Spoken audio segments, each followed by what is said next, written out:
ఉద్యోగం గురించి కొంతమంది చేతబడి ప్రయోగం, క్షుద్ర ప్రయోగం జరిగి ఆరోగ్యం దెబ్బతిని అలాంటి వాళ్ళు, ముఖ్యంగా బిజినెస్ పరంగా, రియల్ ఎస్టేట్ పరంగా కానీ బిజినెస్ లో దెబ్బతిన్న వాళ్ళు, అన్ని రకాల వాళ్ళు మా దగ్గరకు వస్తుంటారు. ఓకే గురువు గారు, ఇప్పుడు మీరు ఇన్ని సమస్యలకి పరిష్కారం చెప్తానని అన్నారు కదా, నేను రెండు అడుగుతాను. ఆ రెండు దానిలకి మీరు ఎలా పరిష్కారం చెప్తారో చెప్పండి.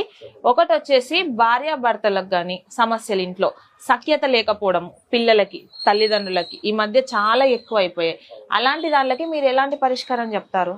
ఈ భార్యాభర్తల సమస్యలు వచ్చి అంతవరకు అన్యోన్యంగా ఉంటారు, మంచి అండర్స్టాండింగ్ లోనే ఉంటారు. కానీ కొన్ని గ్రహాలు, కొన్ని చెడు గ్రహాల ప్రభావం వాళ్ళ దగ్గరికి వచ్చినప్పుడు వాళ్ళ మనసులో ఆలోచనలు మారిపోయి చిన్న విషయాలకే గొడవ పడతారనమాట. గొడవలు పడుతూ మా దగ్గరకు వస్తారు. మా గురువు గారు చెప్పింది ఏంటంటే, ఒక మంచి విషయం కోసం ఎలాంటి పూజలైనా చేసి వాళ్ళని కాపాడే విధంగా మా గురువు గారు అనేది నేర్పిస్తారనమాట. ఇప్పుడు భార్య భర్తలు అంటే ఒక కుటుంబం, వాళ్ళు కలిసి ఉంటమే కావాలి. కానీ భర్త మనసు భార్య అర్థం చేసుకోదు, భార్య మనసు భర్త అర్థం చేసుకోరు. అది కొంతమందికి అనేది కొన్ని సమస్యల వల్ల జరుగుతుంటాయి. అలాంటి వాళ్ళు కూడా చాలా మంది వస్తుంటారు మా దగ్గరికి. వాళ్ళ పేర్లు చూసి వాళ్ళు ఎందువల్ల గొడవలు పడుతున్నారు ఏం చూసి అమ్మవారు పూజలు ఉంటాయి కొన్ని. ఆ పూజల ద్వారా వాళ్ళకి తిరిగి కలిసే విధంగా, అన్యోన్యంగా ఉండే విధంగా, ఇంట్లో పిల్లగాళ్ళు అన్ని విషయాలలో కరెక్ట్గా ఉండే విధంగా కొన్ని పూజలు ఉంటాయి.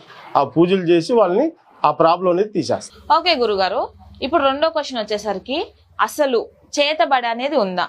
చేతబడి అనేది ఎలా తెలుస్తుంది?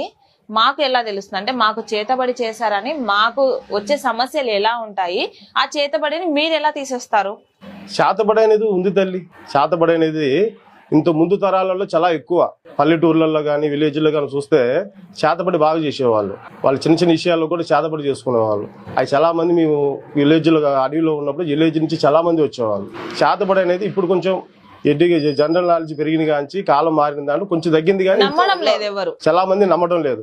కానీ చేసేవాళ్ళు ఉన్నారు. చేతబడి అనేది రకరకాలుగా ఉంటది. చేతబడిలో 101 రకాలు ఉన్నాయి. వాక్ స్తంభన, బుద్ధి స్తంభన, ఆరోగ్య స్తంభన, బిజినెస్ పరంగా దెబ్బతినేట్టుగా, భార్య భర్తల మధ్య గొడవలు, ఇంట్లో మనశ్శాంతి లేకుండా ఉండే విధంగా, ఉద్యోగం విషయంలో ఎప్పుడు కిందికి పోయే విధంగా, ఒక్కొక్కరు వాళ్ళు ఏ ఉద్దేశంతో చేస్తారో ఆ ఉద్దేశంతో ఆ పూజలు చేస్తుంటారు. అలాంటి వాళ్ళు కూడా చాలా మంది మా దగ్గరకు వస్తారు. చేతబడి ప్రయోగం చేసిన వాళ్ళు ముఖంలో కళ ఉండదు తల్లి. ముఖంలో కళ ఉండదు, ముఖం పాలిపోయి ఉంటుంది. ఆరోగ్య పరంగా కూడా దెబ్బతింటారు, మనసు పరంగా కూడా స్టడీగా ఉండరు.